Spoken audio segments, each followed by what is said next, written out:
Part 1. The Brutal Life of a Medieval Knight. Boring history for sleep. Empire, gold and glory. Hey guys. Welcome back to another late night drift through the strangely exhausting world of medieval history. Tonight, we're dimming the torchlight and heading into the life of a medieval knight, which, contrary to what video games might suggest, was less about shiny armor and dragon slaying, and more about mud, infections, and unpaid bills. So, grab your blanket, adjust your pillow, and maybe pour a cup of something warm, because we're about to float through a world of cold castles, crusty bread, and the never-ending smell of horses. This is the brutal life of a medieval knight, and it's probably not the life you'd want. Let's start at the beginning, or, as knights like to think of it, the dawn of chivalry, a term that sounds romantic. It wasn't. See, the idea of the knight evolved over time. In the early Middle Ages, say around the 9th and 10th centuries, knights were basically well-armed bullies with horses, professional muscle for whoever had land to protect and enough gold to feed them.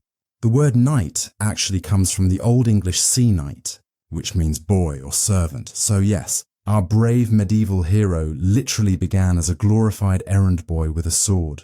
Most early knights weren't noble. They were mercenaries, guys who swore loyalty to a lord in exchange for land, armor, and maybe not starving that winter. Think of them as medieval security guards, except the security often involved raiding villages that couldn't pay their taxes fast enough. And the armor, oh, you'd better believe it was heavy. Early armor was just chainmail, a mesh of tiny interlocking metal rings. It protected you from slashes, but did absolutely nothing against a mace to the ribs. Imagine walking around in 55 pounds of jingling metal. Now imagine doing it in July without deodorant. Yeah, welcome to knighthood. Now, before you could actually become a knight, you had to go through a process that was basically medieval boot camp, but with more bowing. It started when you were a kid. Around age 7, a noble boy was sent away from home to serve as a page in another lord's household, because apparently the best way to teach loyalty was to immediately separate children from their parents. As a page, you learned basic manners like how to serve wine, clean armor, and not trip over your sword belt. You might also learn to read, though reading usually meant memorizing Latin prayers you didn't understand. Mostly, you just waited on everyone older and more important than you, which was everyone. If you survived this delightful stage of servitude, around age 14, you'd be promoted to squire. That meant you got to take care of an actual knight, feed his horse, polish his armor, carry his shield, and watch him nearly die in tournaments. You'd train daily in weapons, riding, and combat etiquette. Basically, the medieval version of an unpaid internship with occasional sword injuries. And when your lord decided you were ready, maybe after you'd saved his life, or simply because he was bored, you'd be dubbed a knight. A ceremony that could be either a grand event with trumpets and feasts, or just a quick tap on the shoulder before being sent to war. It really depended on how much your family could afford. Speaking of war, that's where knights made their name, at least in theory. The truth is, most medieval battles were short, chaotic, and absolutely miserable. Knights fought on horseback, wearing armor that could weigh up to 80 pounds, swinging swords that cost more than most peasants earned in a lifetime. And yet, most deaths in battle didn't come from glorious sword fights. They came from exhaustion, suffocation under armor, or infection from minor wounds. And that's if you were lucky enough to fight for someone who actually paid you, because medieval lords were notorious for promising gold and then forgetting. There's a famous account from the 100 Years' War where knights spent months looting the countryside because their king was a bit short on cash. So yeah, honor and loyalty were nice, but getting paid was better. Let's glide over to the glamorous part, tournaments. Because every knight dreamed of showing off his skills in front of cheering crowds, earning fame, and maybe catching the eye of a lady who'd never talk to him otherwise. Tournaments started as mock battles.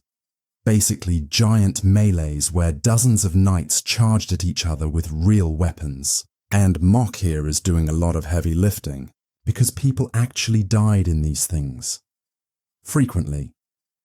It wasn't until later that tournaments evolved into the more controlled jousting events we picture. Two knights charging with lances, trying to unseat each other while the crowd pretended this wasn't deeply stupid. Winning a tournament meant prestige, money, and sometimes even ransom. Because yes, if you unhorsed a rich opponent, you could ransom him back to his family for cash. So, chivalry was, in many ways, medieval capitalism with shinier armor. But the real chivalric code, it's not what you think. People today imagine chivalry as holding doors and being nice. In medieval times, it mostly meant don't kill your fellow Christians too brutally, and maybe respect women, but only noble ones. The code was a vague mix of religion, honor, and self-promotion, written down centuries later by poets who'd clearly never been in a real battle. In practice, knights pillaged villages, torched crops, and occasionally switched sides mid-war if the pay was better. But sure, they called it serving God and King. Now let's talk about daily life, because when you weren't fighting or pretending to, night life was dull. A lot of sitting around your manor, managing peasants, and making sure no one stole your pigs. You might train with your squires, hunt deer, or hold endless feasts. Food was heavy on meat and bread, light on vegetables, and almost entirely brown. Knights loved hunting because it showed off their status. Only nobles could legally kill deer or boar. Peasants caught poaching were fined, or worse, forced to join the next war effort, which, honestly, might have been the same thing. Bathing was occasional, and the concept of hygiene was still warming up in Europe. Perfume, though, a big hit, because when you haven't bathed in 3 weeks, smelling like lavender oil was the best damage control you could hope for. Love life? Oh, that's a fun one. Knights were supposed to be paragons of courtly love. The idea of serving a lady with pure devotion and absolutely no physical contact. In reality, most of them were married off at 15 to whoever had the best dowry. Adultery was common, affairs were legendary, and the poems about eternal devotion were often written by men who couldn't afford to marry the women they were writing about. Courtly love, as it turns out, was a medieval fantasy invented to make unrequited attraction sound noble instead of sad. And of course there was the church. The church loved knights, as long as they fought the right people, which meant pagans, heretics, or basically anyone outside Europe. So when the Crusades began, knights suddenly had a divine excuse to do what they'd always done: loot, pillage, and occasionally get lost in the desert. A holy war was, for many, a business trip with spiritual benefits. Knights who returned from the Crusades often came back broke, missing limbs, or with exotic diseases they couldn't pronounce. But hey, they had a few relics, a cool story, and maybe a new scar to brag about. And that's really the story of knighthood in a nutshell, a life built on ideals that rarely matched reality, a culture obsessed with honor but run by debt and desperation. Knights were tough, proud, and often broke men trying to survive in a world that worshipped war and forgot pensions. But don't worry, we're just getting started, because in the next part we'll drift a little deeper into the darker side of knighthood, the strange rituals, the crusading madness, and the slow, awkward decline of chivalry itself. So, take a breath, let the horses rest for a while, and when you're ready, we'll continue. Part 2. The Crusader's Burden. The brutal life of a medieval knight. Welcome back, everyone. If you're still awake, impressive. If you're not, that's fine too. The medieval knights won't mind. They were used to long, dull nights staring into the campfire, wondering why every war smelled like wet leather and onions. So tonight, let's float deeper into their world. The Age of the Crusades, that strange, centuries-long fever dream where Europe decided to take its armoured chaos on tour. By the late 11th century, Europe was restless. Too many young nobles, not enough land, and way too many swords lying around. And then came Pope Urban II in 1095, standing up at the Council of Clermont and basically saying, "Hey knights, want to fight sin-free for the glory of God? Go east." And that was all they needed. Thousands of knights signed up for what would become the First Crusade, thinking it would be a short, holy road trip to Jerusalem. It wasn't short. It wasn't holy, and the word organized would be very generous. The first waves of crusaders weren't even knights. They were peasants, children, and whoever could find a donkey and a cross to sew on their tunic. Most of them didn't make it past Hungary, but when the real knights finally set out, the trained, armoured elite, they brought their entire lives with them. Servants, squires, tents, banners, and enough supplies to feed a small city. Imagine a medieval traffic jam stretching from France to the Holy Land. Horses, carts, armour clanking, priests chanting, and everyone trying not to die of dysentery before even reaching the battlefield.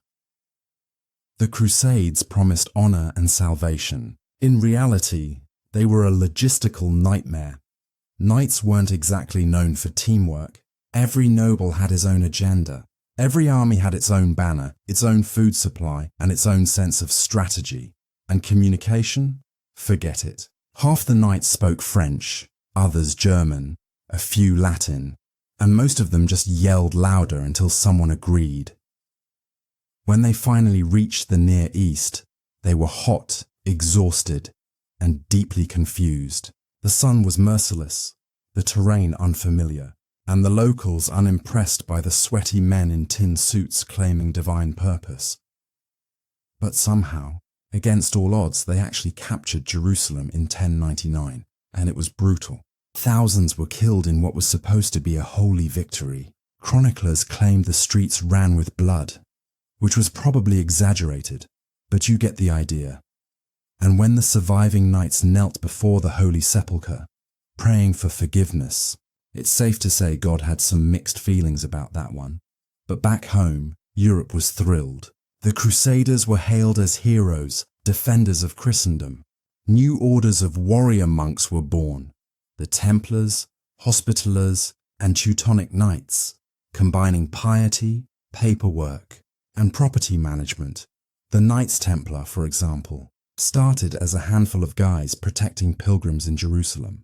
Within a century, they were Europe's most powerful military and banking organization. Because why not? Nothing says humble servants of God like owning half of France. Templars took vows of poverty and chastity, but also handled massive sums of money, funded kings, and built fortresses across the known world. They were monks with swords and accountants with swords, depending on the day. Their daily routine was strictly regulated: prayers at dawn, drills, maintenance, and meals in silence. They ate meat only 3 times a week, never dined alone, and were forbidden from kissing even their mothers or sisters, just to be safe. Apparently, it was a life of discipline and discomfort, but it gave knights something they'd been missing for centuries: structure. Finally, they could channel their love of fighting into something that felt holy. Except, of course, the fighting never stopped. One crusade led to another, then another, and each one made a little less sense than the last. The Second Crusade was a disaster. The third gave us Richard the Lionheart, who was technically a hero, but mostly famous for bankrupting England and spending more time in France than at home. By the Fourth Crusade, the whole idea had gone completely off the rails. The Crusaders never even reached the Holy Land. Instead, they sacked Constantinople, a Christian city, because why not double down on irony? By then, chivalry had started to sound less like holy virtue and more like an excuse for international looting.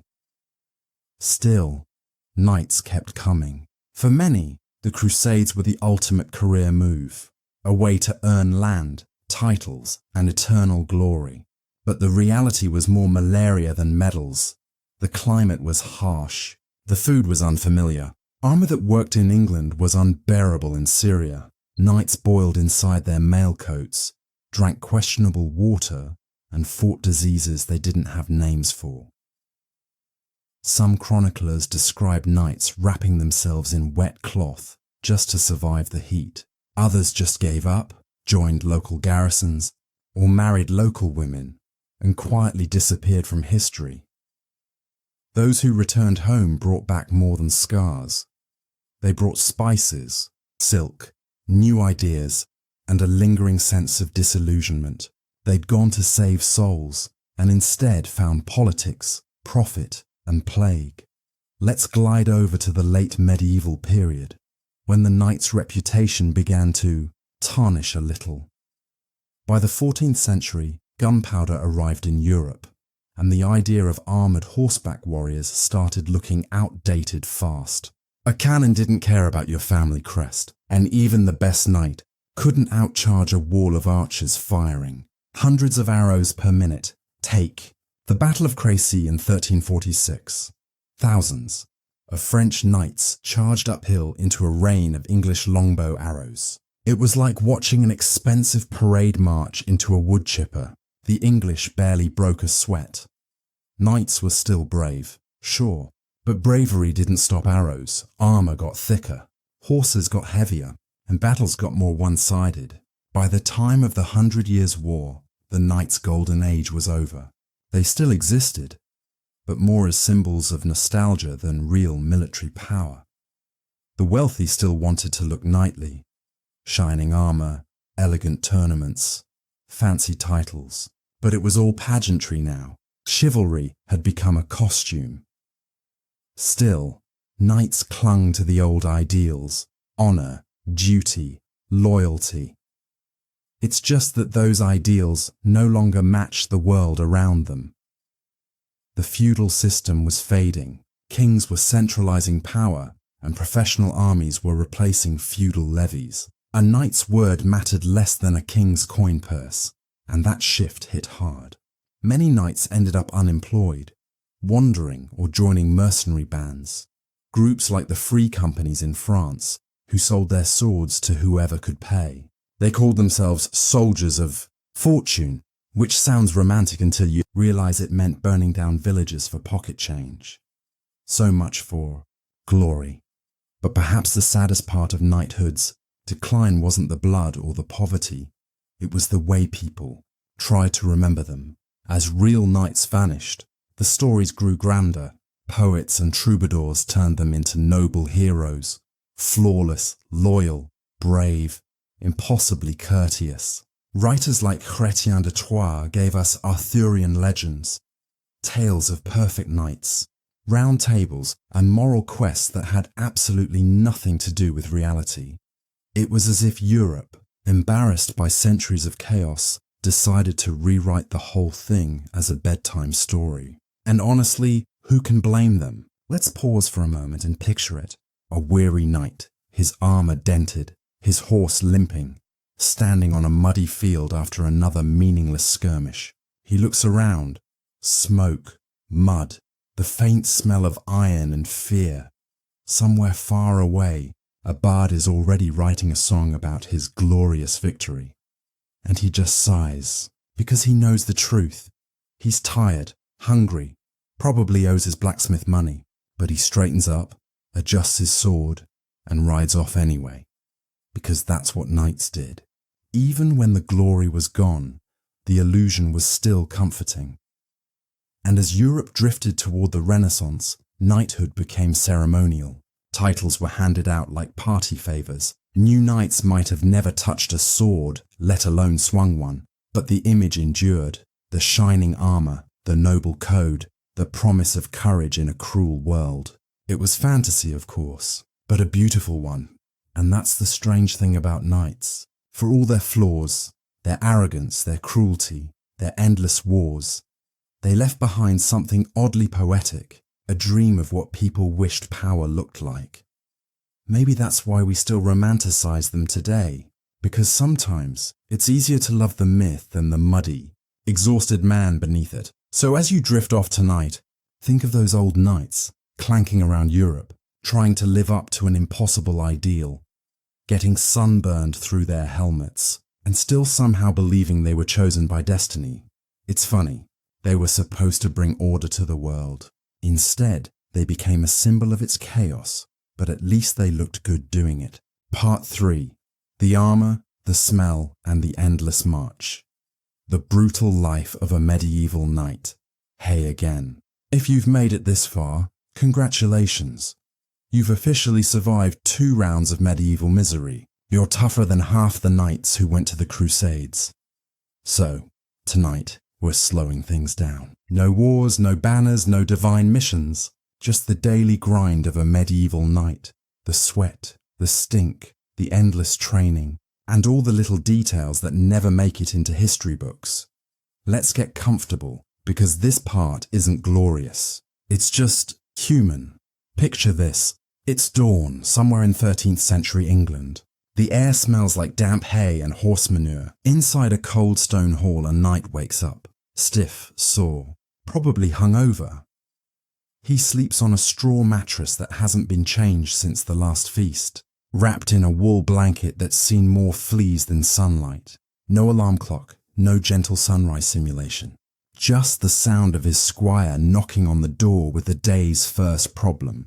There's armor to polish, horses to feed, weapons to sharpen, and maybe, if he's lucky, a cup of watered-down ale to start the day. Water wasn't trusted, because water was basically a bacteria cocktail with extra twigs. Armor maintenance was a full-time job. Knights didn't just throw on a shiny suit and ride into the sunset. They spent hours each day oiling chainmail, fixing straps, and scraping off rust.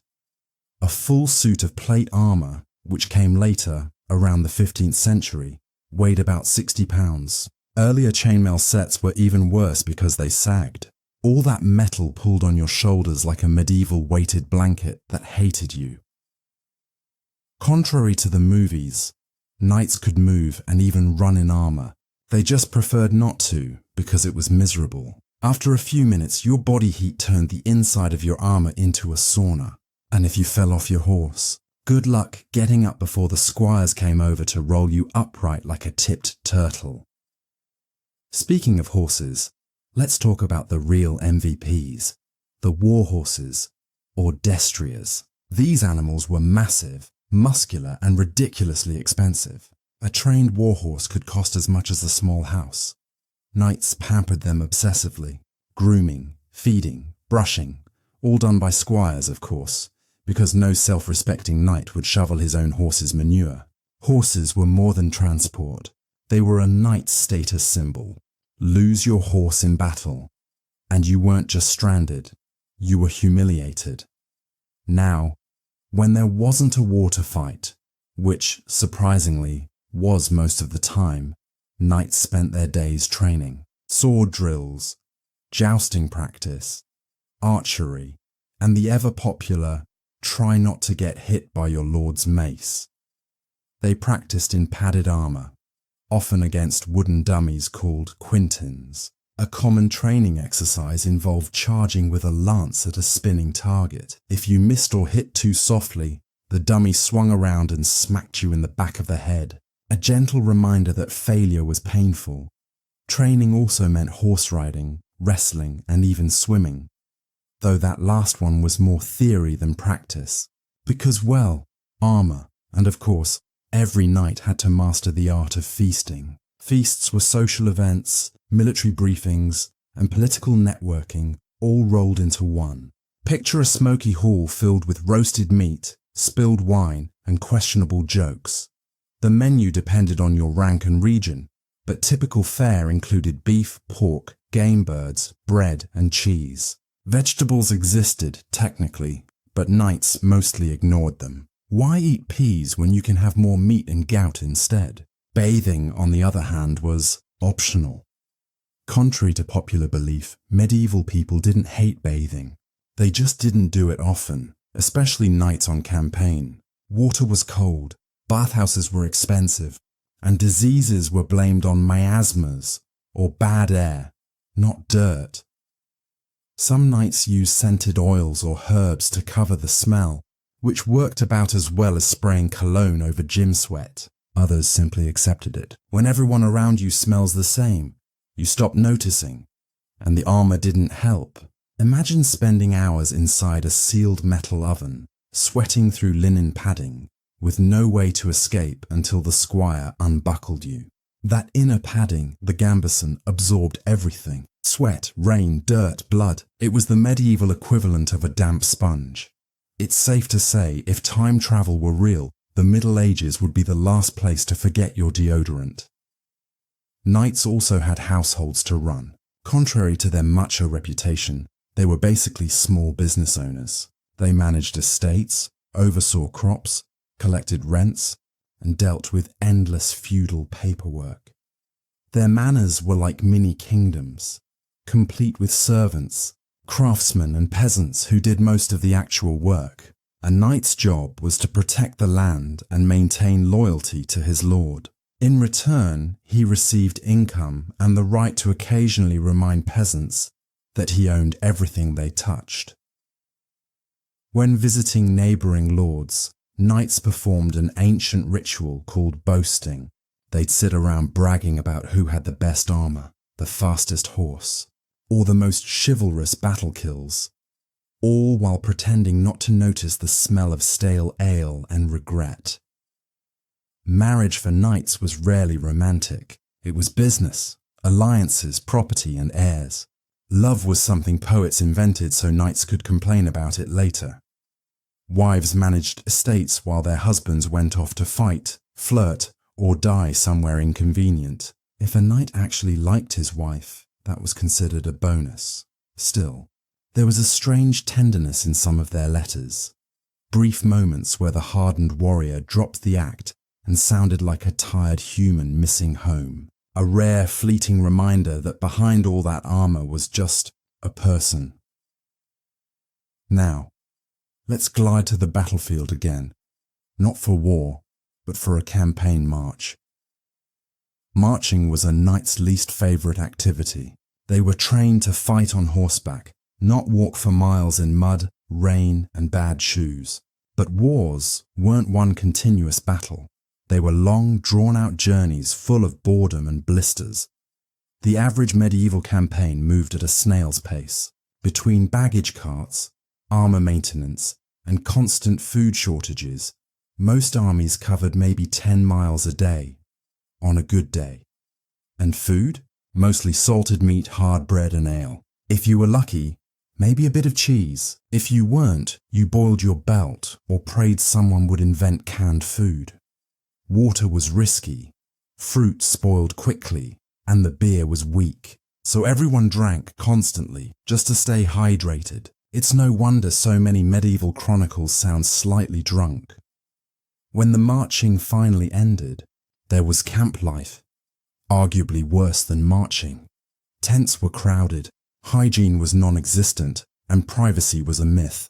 Knights might share their tent with squires, clerks, and a pile of unwashed laundry that could probably fight on its own. In the evenings, they gambled, prayed, complained, and sometimes sang songs that were mostly about losing money or horses. It was monotonous, grim, and somehow still preferable to dying in a siege. Sieges, by the way, were a special kind of misery.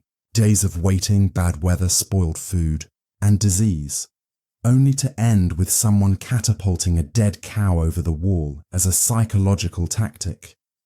You don't see that in romance novels, and through all of this, the armour, the stink, the endless travel, knights were still expected to act noble, to pray daily, to follow the code of chivalry, to fight with honour even when everyone else cheated.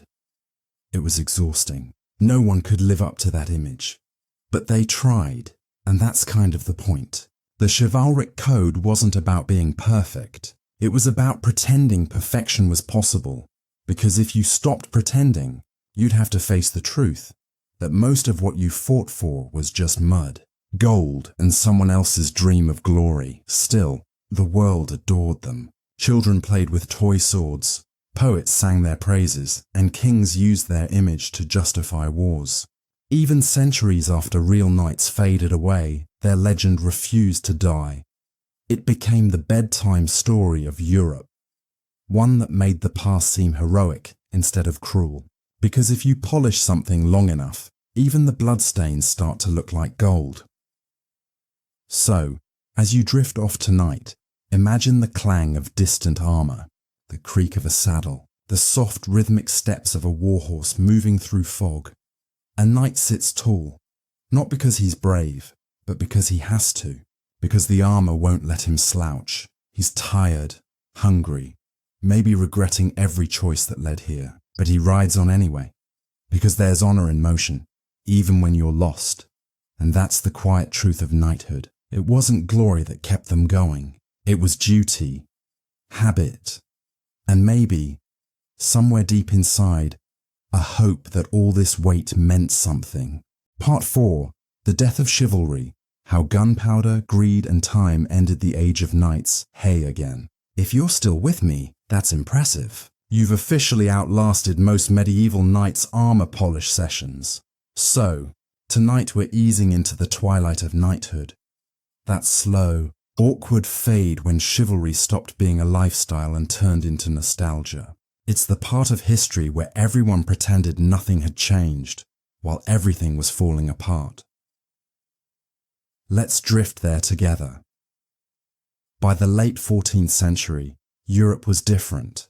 Cities were growing, trade was booming, and gunpowder was quietly rewriting the rules. Knights had dominated for centuries. The elite, the chosen few who defined war, power, and masculinity. But now, the world didn't really need them anymore. Not that anyone told them directly, of course. The king still handed out titles, the poets still wrote songs, but under all the pageantry, the writing was on the wall. Because you can't charge a cannon, you can't duel a crossbow, and no matter how polished your armor is, it doesn't stop bullets. It all started innocently enough. Gunpowder trickled into Europe through trade routes from China and the Islamic world. At first it was a novelty, used mostly for fireworks and noise. Then someone thought, what if we put rocks in it and aim it at people? And suddenly, everything changed. By the 1300s, crude cannons were being used in sieges.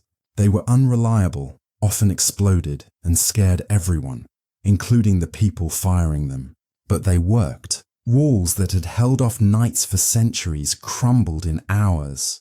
And on the battlefield, the rise of the longbow and later the arquebus, an early firearm, made heavy armor more of a liability than a shield. At Crécy, Poitiers and Agincourt, French knights charged bravely into waves of English archers and were promptly turned into metallic pincushions. Courage didn't matter anymore. Strategy did. But gunpowder wasn't the only reason chivalry died. Money helped too. War had become expensive. Knights were once the backbone of feudal armies, each noble bringing his own troops and funding his own armor. But as kingdoms centralized, kings realized it was easier to just pay professional soldiers. Mercenaries didn't care about honor, but they showed up on time. And they didn't ask for land or glory, just wages and food that didn't crawl away. The feudal system, that whole pyramid of loyalty and land grants, started collapsing. Knighthood, once a sacred duty, turned into a lifestyle accessory. By the 15th century, you could buy a knighthood. No squires, no battles, no oaths, just money. Imagine explaining that to the guy who got trampled at Crécy. And yet, even as the practical need for knights vanished, Europe became obsessed with the idea of them. This was the era of the tournament revival. Grand jousts, glittering armor, royal pageants. It was less war, more theatre. Kings and nobles paraded around in ornate suits of armor that looked impressive, but were about as functional as wearing a chandelier. Take Henry VIII, for example. In his younger days, he adored jousting. He commissioned elaborate armor sets, hosted tournaments, and personally competed, until one particularly nasty accident nearly killed him and left him with a lifelong limp. That didn't stop him from bragging about his knightly prowess, of course, because by then, knighthood wasn't about fighting anymore. It was about image, a carefully curated brand of nostalgia for a world that no longer existed. Let's float over to the Renaissance, when knights tried desperately to stay relevant. The world was getting smarter. Art, science, and humanism were replacing superstition and swords. The printing press was spreading new ideas that questioned the old order. But knights, they doubled down. Books like the Book of the Courtier tried to redefine the knight as a gentleman, educated, well-mannered, poetic, and refined. It was a noble effort, but let's be honest, the average knight could barely read his own name, let alone discuss philosophy between tournaments. Still, the rebranding worked for a while. The sword gave way to the rapier. Armor became ceremonial, all polished curves and engraving. Duels replaced wars as the proper way to defend one's honor. Knighthood had become an aesthetic. Meanwhile, the world kept spinning. Empires grew, muskets evolved, and cannons got terrifyingly accurate. By the 16th century, battles were fought by infantry formations, not gallant charges. Knights became obsolete, relics of an age when glory meant mud and chaos. Some adapted, joining the ranks of early modern officers or serving as royal bodyguards. Others faded into quiet country life, managing estates and pretending they could still change history. A few clung to the fantasy, the idea that honor still had meaning in a world run by bankers and bureaucrats. But deep down they knew the age of knights was over. The official death blow came during the Wars of the Roses in England, a series of family feuds between noble houses so complicated it made modern politics look well organized. These weren't noble crusades or epic defenses of Christendom. They were messy, personal, and brutally efficient. At Towton in 1461, thousands of knights and men-at-arms died in a snowstorm, hacking each other apart in what remains the bloodiest battle ever fought on English soil. No glory, no honour, just frozen bodies in armour sinking into mud. And by the time the Tudor dynasty emerged, knighthood had become a ceremonial title, a word that meant prestige, not purpose. Still, the legend refused to die. Writers and poets resurrected it, polishing the past until it gleamed again. Sir Thomas Malory's Le Morte d'Arthur, written in the 1400s, retold the stories of King Arthur and the Round Table. Knights of pure heart, noble purpose, and tragic flaws. It was pure fiction, but it gave Europe something it desperately needed: meaning. Knights had failed in real life, but in stories, they were perfect. Loyal, brave, doomed in the most poetic way possible. And that's how myth survives, not through truth, but through beauty. By the time we reached the 17th century, knighthood was just a title handed out for service or flattery. You didn't need to fight. You just needed to please the right monarch. Even today, it lingers in the Sir before a name, in the ceremonial sword tap, in the quiet echo of a world that once believed valor could be forged from steel. It's charming, really. A faint shimmer of chivalry in a world that replaced horses with spreadsheets. So what killed the knight? Not just gunpowder, not just greed, it was time. The world grew faster, smarter, more complicated. The simple certainties of faith, fealty, and swordplay couldn't survive the modern age, but they left something behind. A dream. The idea that power should serve something higher, that courage, loyalty, and mercy still mattered, even when no one was watching. And maybe that's the real legacy of knighthood. Not the armor, or the wars, or the endless mud, but the belief that honor, in whatever form it takes, can still exist in a broken world. So, as you drift off tonight, Picture a quiet field at dusk, a forgotten helmet half buried in the grass, the wind whispering through rusted mail. The last knight rides into the distance, not in battle, not in triumph, but in peace, because every age ends eventually, and sometimes the most noble thing you can do is simply let go. Part 5. The Afterlife of Chivalry. How the myth of the knight shaped modern culture. Hey there, if you're still awake, congratulations again. You're officially more persistent than most of the knights we've been quietly following. Tonight, we're going to drift into something softer. No mud, no sweat, no failing cannon charges. Just the slow, gentle transformation of knights from real people into myth, and how their stories shaped the world long after their armor had rusted. By the time the 16th and 17th centuries rolled around, knights as warriors had mostly vanished. Gunpowder, professional armies, and changing politics had made heavy cavalry more ornamental than practical. Yet the idea of the knight lingered. Europe was enchanted with the past. Nostalgia became a cultural obsession. Poets, artists, and writers started turning knights into symbols of virtue, romance, and tragedy, even if the reality had been more mud than glory. Take literature, for example. The legends of King Arthur and the Round Table, stories that had simmered for centuries, were polished into near-perfect tales of heroism. Sir Lancelot, Sir Galahad, Sir Gawain, each represented ideals that no real knight could have consistently achieved. Chivalry became a set of aspirational traits rather than an actual career path. Loyalty, honor, courage, and sometimes, inconveniently, perfect hair. And those stories didn't stay in dusty medieval manuscripts.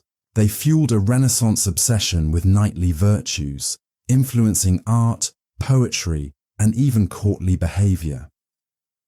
Meanwhile, visual art started reinforcing the myth. Paintings of knights in shining armor, banners fluttering, and noble steeds standing proudly in heroic poses became wildly popular. They were often completely inaccurate. Sometimes the armor didn't even match the period. Horses were improbably well groomed, and knights were almost always clean. But accuracy was irrelevant. The image was aspirational. Even royalty loved it.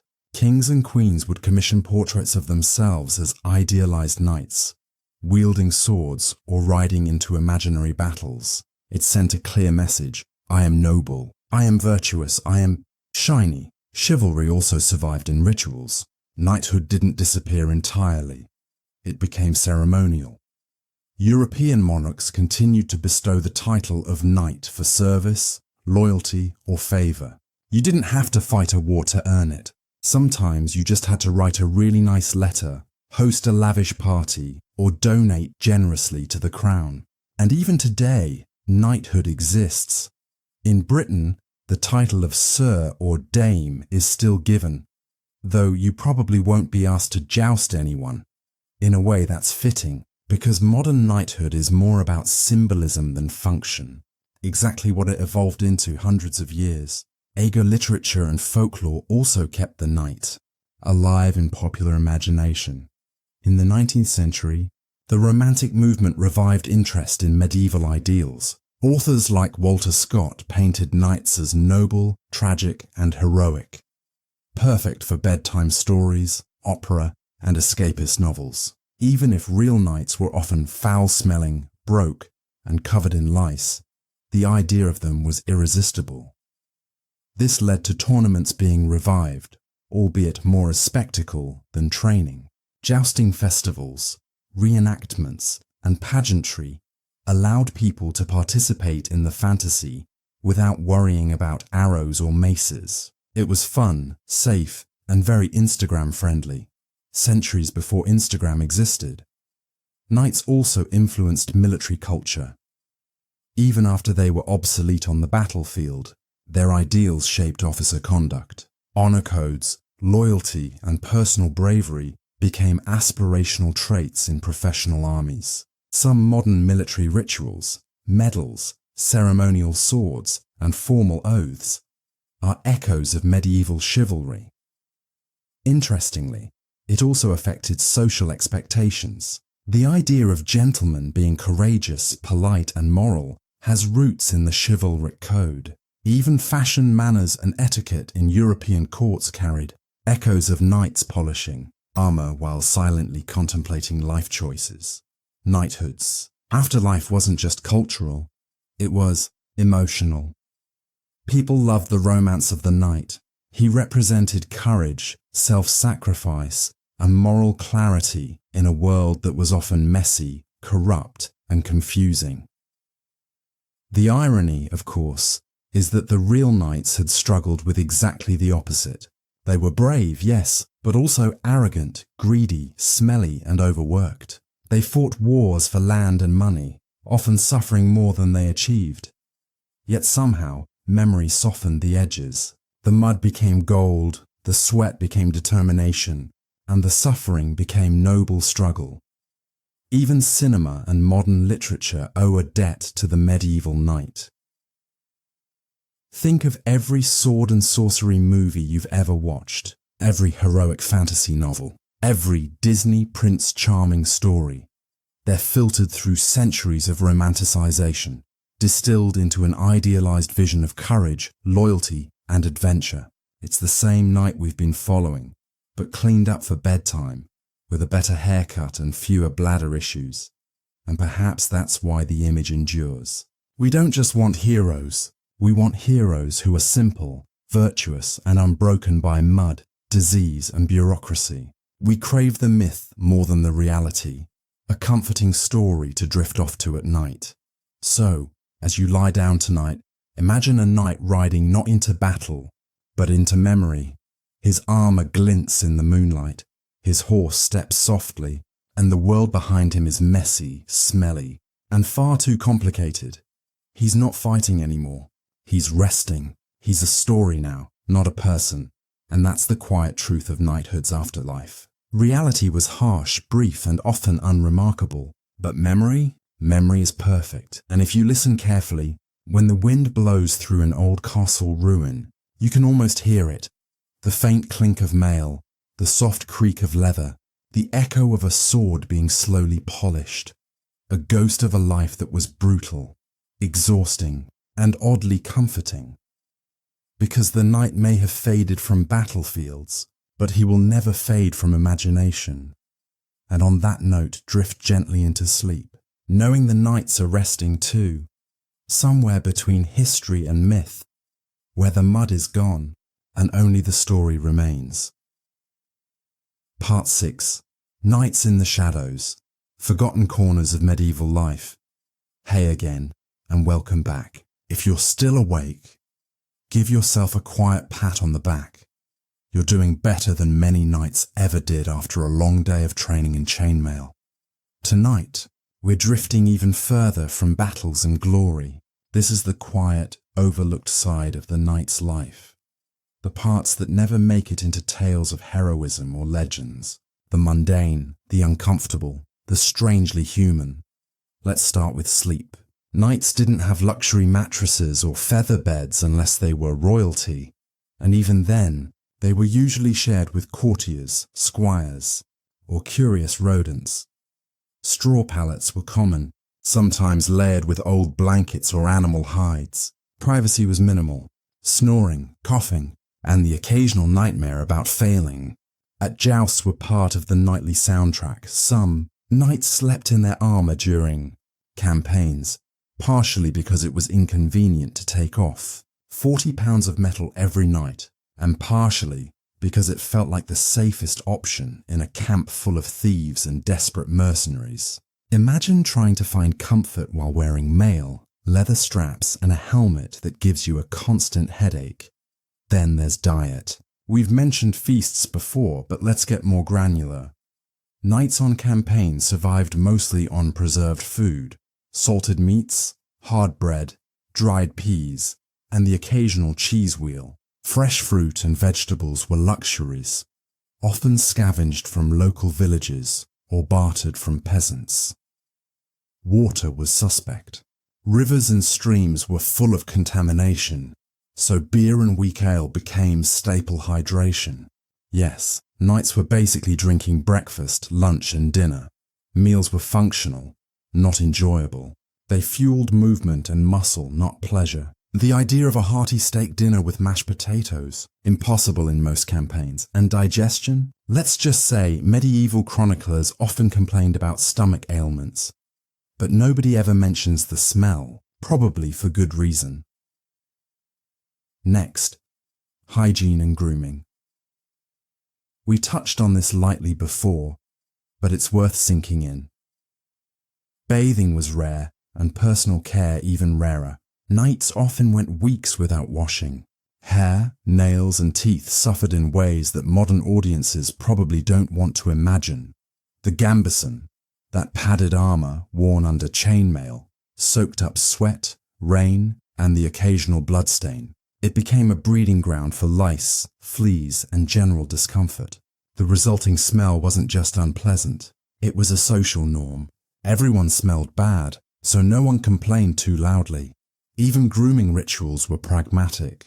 Squires often cut hair or trimmed beards, but only to prevent obstruction or infection. Style was secondary. Then there's boredom. Contrary to cinematic depictions, knights spent most of their lives waiting for a lord to summon them, waiting for orders, waiting for the next campaign, waiting for the squire to polish their armor correctly. In the quiet, some knights took up reading religious texts. Others wrote letters to family, and a few learned basic accounting to manage estates. Still others daydreamed about home, about feasts, about clean socks. The romantic image of the knight in constant adventure, mostly a myth. Real life was mostly sitting in a muddy field or staring at a wall, occasionally punctuated by frantic, exhausting bursts of activity. Speaking of fields, camp life deserves its own quiet lament. Knights shared space with soldiers, camp followers, animals, and occasionally curious locals. Tents were cramped and smoky, and privacy was non-existent. Sick knights were isolated only if the illness was severe enough. Otherwise, the camp smelled like a combination of sweat, dung, and rotting food. Sleeping arrangements often included rodents, insects, and the occasional snake. Disease spread quickly. Dysentery, typhoid, and smallpox were common. Many knights survived battles only to succumb to illness, a fate almost anticlimactic compared to the imagined glory of war. Let's drift to social hierarchy. Knights were elite, but only in the context of a rigid feudal system. Their authority over peasants was enormous, but their own freedom was limited by obligations to lords and kings. They had to serve faithfully, fund their own equipment, and participate in wars dictated by someone else's politics. If they failed, punishment could range from loss of land to outright disgrace. A knight could be wealthy yet powerless, respected yet trapped, and their reputation? It was fragile. A single failure in battle, a poor jousting performance, or even a bad rumor could tarnish their name. Finally, let's reflect on emotional life. Knights were human, despite centuries of myth. They experienced fear, fatigue, longing, and regret. Campaigns were emotionally taxing. Friends and fellow warriors died beside them.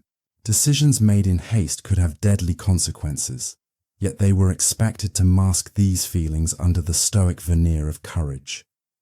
Love was complicated. Marriages were often political, and attachments could be dangerous or forbidden. A knight might write heartfelt letters to a distant spouse, only to return to camp and find that letters meant little in a world run by survival and war. Friendship was often ephemeral, trust rare, and loneliness constant, so as you drift tonight, picture the knight in his quiet moments, alone in a tent, polishing a dented sword by candlelight, listening to the distant sound of horses and wind, thinking of home, family, or perhaps wondering if his life has any meaning beyond mud, sweat, and the next meaningless skirmish. These were the shadows of knighthood, the moments that never made it into songs or stories, Not glorious, not heroic, but profoundly human, and maybe that's the point. The real knight wasn't a mythic hero. He was just a man trying to survive, to serve, and to make sense of a world that was often cruel and confusing. Part 7. The Knight's Legacy. Legends. Literature and the gentle fade into modern memory. Hello again, and welcome back. If you've stayed with me this long, you've officially spent more time with medieval knights than most knights ever spent awake on a single campaign. Tonight, we drift gently into the soft light of history, where knights stop swinging swords and start living in stories, art, and collective memory. This is the quiet afterlife of chivalry, the part that whispers rather than shouts. By the late 15th and early 16th centuries, the age of real battlefield knights had largely passed. Gunpowder, professional armies, and changing politics had made the armoured cavalry obsolete. Yet Europe remained obsessed with them. Their deeds, real or imagined, filled books, plays, and songs, and the more the world changed, the more people romanticized knights. It was easier to remember the idealized image than the sweaty, lice-ridden reality. One of the most enduring influences came from literature. Sir Thomas Malory, writing in the 15th century, compiled and reshaped Arthurian legends into Le Morte d'Arthur. In it, knights like Lancelot and Gawain are paragons of virtue and tragic flaw. They are brave, courteous, moral, and doomed in the most poetic ways imaginable. Reality had been messier. Real knights were sometimes cruel, always muddy and often broke, yet Malory's stories created a standard, a template for what a knight should be, regardless of what they were, and it stuck. The Renaissance took these ideals and polished them further. Courtly culture adopted the knightly. Aesthetic tournaments became grand spectacles. Rather than training grounds, armour transformed from functional protection into ceremonial display. Even swords became more symbolic than practical. A show of lineage and prestige. Paintings immortalized knights in brilliant armour, idealized horses and heroic poses. Often, these images bore little resemblance to reality, but perception became reality. Romanticism in the 18th and 19th centuries intensified the myth. Writers, poets, and artists revived medieval stories, painting knights as symbols of virtue, sacrifice, and moral clarity. They were heroic, tragic, and idealized, everything the real medieval knight rarely was. This led to the reinvention of tournaments, jousts, and pageantry, giving people a taste of the glory without the mud, lice, or blood. It was nostalgia packaged as entertainment, a sanitized memory of a brutal, exhausting life. Knights also left a subtle mark on modern military and social structures. Codes of conduct, oaths, and officer rituals echo medieval chivalry. Even today, ceremonial swords, medals, and honorific titles nod to the past. Socially, the knightly ideal influenced notions of gentlemanly behaviour. Courage, loyalty, and courteous conduct became aspirational traits in European culture. In a way, knighthood succeeded in its most enduring mission, shaping imagination and morality long after it ceased to be practical. Culturally, knights became symbolic. From fairy tales to epic fantasy novels, the knight embodies a universal idea: the struggle between right and wrong, courage in the face of adversity, and the pursuit of ideals that are often unreachable. Even modern pop culture owes a debt to the medieval knight. Think of every sword and sorcery film, fantasy novel, or heroic role model. The sanitized, shining armored knight we see is decades, centuries, and millennia removed from reality. Yet the essence persists. And yet, the real knight deserves a quiet nod. He was human, flawed, exhausted, and often overlooked. He bore armor, mud, and responsibility in equal measure. He fought, bled, and sometimes died, often without glory, but in memory, myth, and imagination. He lives on, polished, idealized, and eternal. So as you drift tonight, picture this: a knight resting in a ruined castle, helmet off, hair messy, boots muddy. He smiles faintly as the wind whispers through the halls. He knows the world has changed and that the glory of battle is gone. But he also knows that the idea of him will endure. Stories, paintings, songs, and imaginations will keep him alive. He is quiet, human, flawed, and yet somehow immortal. And that's the gentle truth of knighthood's legacy. Real knights were messy, sweaty, and exhausted, but the world remembered them as symbols of virtue, courage, and moral struggle. History, after all, is less about exact facts and more about the stories we tell ourselves. So tonight, drift with the knights in your mind. Let them ride silently through foggy castles, across empty fields, and into the timeless halls of imagination. The man in armor may have long gone, but the idea, it will always ride on. Part 8. Reflections on the Medieval Knight. Lessons, ironies, and gentle sleepy thoughts. Hello one last time. Fellow traveler through time, if you've made it this far, you've officially spent a full evening wandering the muddy fields, cold castles, and quiet chambers of the medieval knight. Tonight, we'll drift gently into reflection, a quiet ending to a long story, where we pause to consider what these men really were, what they became, and what we can learn from both. Knights were human, first and foremost. Yes, they wore armor, rode horses, and fought battles. Yes, they had titles, prestige, and occasionally poetic haircuts.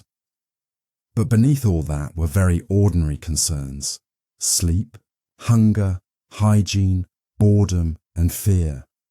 We often forget that when we imagine knights as heroic, shining figures, they were flawed, exhausted, and often trapped in systems that demanded loyalty they might not have felt.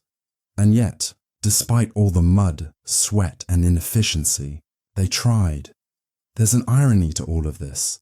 Knights trained endlessly for battle, polished their armor until it shone, and lived under strict codes of honor, but often had little say in their own fates.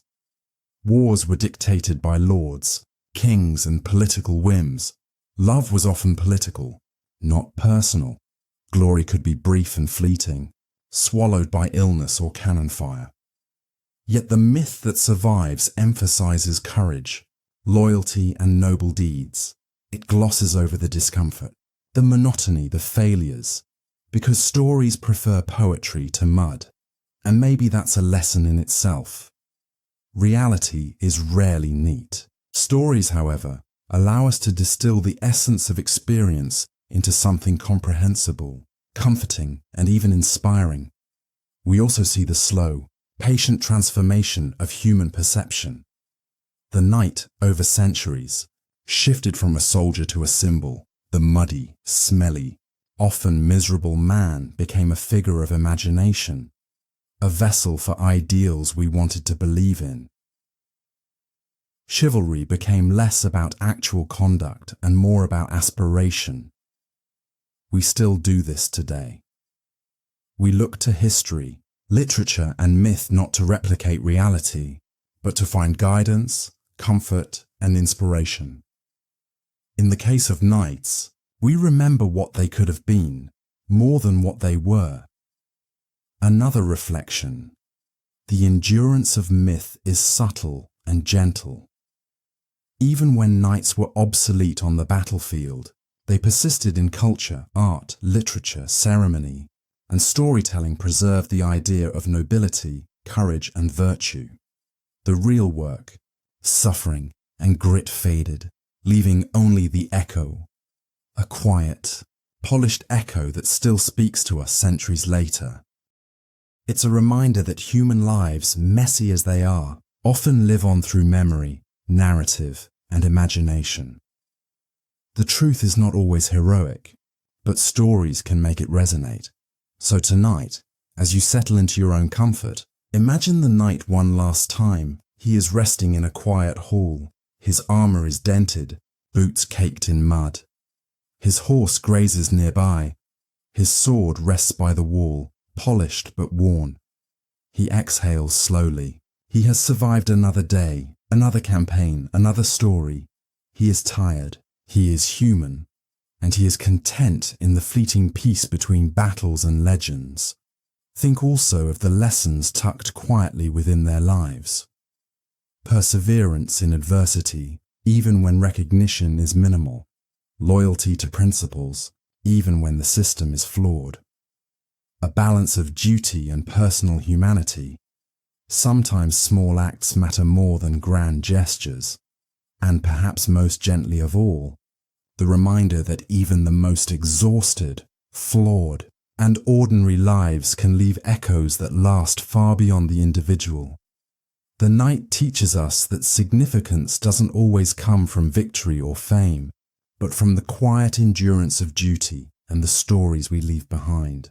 So, let the image linger as you drift towards sleep. Knight sitting quietly in twilight, the faint clink of armor, the soft breathing of his horse, the whispering wind through a castle ruin, the world turning slowly around him, centuries passing, legends forming. He is gone, but not forgotten. He is myth, memory, and gentle reflection, a quiet companion as you drift off into the night. And somewhere in that quiet, perhaps you can feel a connection, a human truth stretching across time. Even in the most difficult, exhausting, and seemingly insignificant moments, life endures, stories endure, and so do we. Part 9. Epilogue. Shadows of the Medieval World. Hello again, one final time. Tonight, we're drifting even more quietly, past individual knights, past battles and campaigns, into the soft, ambient world they inhabited. It's not about glory or myth now, just a slow walk through the medieval shadows, the backdrop that shaped knights, peasants, and all the lives between. Imagine the villages, stretching under soft morning mist, roofs made of thatch, smoke curling lazily from chimneys, carts creaking along muddy streets, children chasing goats or sticks, oblivious to the grinding responsibilities of their elders. Knights may have dominated the fields and castles, but they were only one part of a larger, interwoven world. Peasants tilled the land that fed the warriors. Merchants moved goods along rough roads. Clerics whispered prayers in dimly lit chapels. The world was alive with slow, rhythmic motion punctuated by work, ritual, and seasonal change, and in all of it, knights wandered, sometimes in armor, sometimes in ordinary clothes, always tied to a system far bigger than themselves. Castles loomed as quiet witnesses to history. Stone walls cold to the touch, halls echoing footsteps and whispers. A knight might stride through them with purpose, but the stones remembered every footfall of those who came before. The servants, the smiths, the cooks. It's comforting, in a sleepy way, to remember that these grand structures housed countless ordinary lives alongside extraordinary ones. The knight's story is prominent, yes, but it exists only because of the ordinary backdrop around him. Even nature played a role. Forests, rivers and fields dictated campaigns and travel, shaped diets, and even influenced strategy. Knights depended on horses, but horses depended on grass, water, and shelter. Weapons were useless without the raw materials from forests and quarries. The world was a delicate, intertwined ecosystem, people, animals, plants, and stone all moving together in slow, patient rhythm. Knights may have imagined themselves at the center, but really, they were part of a much bigger pattern. Seasons marked life quietly, without fanfare. Spring brought planting and hope. Summer brought long days of labor and training. Autumn brought harvest, reflection, and preparation. Winter brought frost, cold, and long nights by fires that never seemed quite warm enough. The night schedule, like everyone else's, was dictated by these rhythms. Campaigns were delayed or accelerated by snow, rain, or muddy roads. Feasts were planned around harvests. Even armor care and sword maintenance followed the slow pulse of the seasons. And then there's time itself. The medieval world moved slowly, almost imperceptibly from our modern perspective. Generations passed quietly. Knights rose and fell. Castles were built and crumbled. Wars were fought and forgotten. Yet, in the end, traces remained: letters, chronicles, ruins, and stories. The knight's life, harsh and brief, left echoes that ripple into today's imagination. So tonight, let your mind drift with these quiet observations. Imagine a misty field with a lone knight standing beside a grazing horse. Hear the distant crow of a rooster from a village. Feel the weight of armor, not as burden, but as a reminder of persistence and endurance. Notice the stones, the grass, the soft wind, the slow, patient world around him. This is history in its gentle form. Not clashing swords, not dramatic speeches, not glorious victories, just life moving forward quietly, intimately, and inevitably. The night is gone, the battles are over, and the legends have faded into the backdrop. But if you listen carefully, you can hear the rhythm of that world, still echoing softly through time. And with that, we settle into stillness. Let your mind rest on quiet castles, soft fields, and the slow passage of centuries. The night, the world, the story, all are here, lingering gently, as you drift towards sleep. Part 10. Final Thoughts. Medieval Lives in Quiet Perspective. Hello. One last time, softly, gently. By now, you've travelled centuries with nights in mud, castles and quiet halls. Tonight, let's drift into reflection. Not on battles, titles or myths, but on the human experience of the medieval world. Medieval knights, as we've seen, were more than armour and swords. They were people, often flawed, frequently exhausted, occasionally heroic in ways that mattered little beyond the moment. They slept poorly, ate simply, and endured long stretches of boredom and discomfort. Yet within those lives, small acts of perseverance, loyalty, and even kindness existed. A squire tending to a horse, a knight writing a letter to a distant family member, a cautious patrol through a quiet village. These ordinary acts, often unnoticed, were the heartbeat of medieval life. It's easy to romanticize knights, to imagine shining heroes on perfect horses. But reality was messy. They bled, they sweated, they suffered. They feared disease, weather, and occasionally the mismanagement of a lord. And yet, in that mess, they lived fully, constrained by systems, yes, but human in every way. What persists is their echo. Stories, paintings, literature, and culture have distilled knights into symbols of courage, loyalty, and moral struggle. Even though the reality was far more complicated, the myth carries meaning, a reminder that ideals can survive, even if the individuals who inspired them do not. The knight's life teaches patience, endurance, and perspective.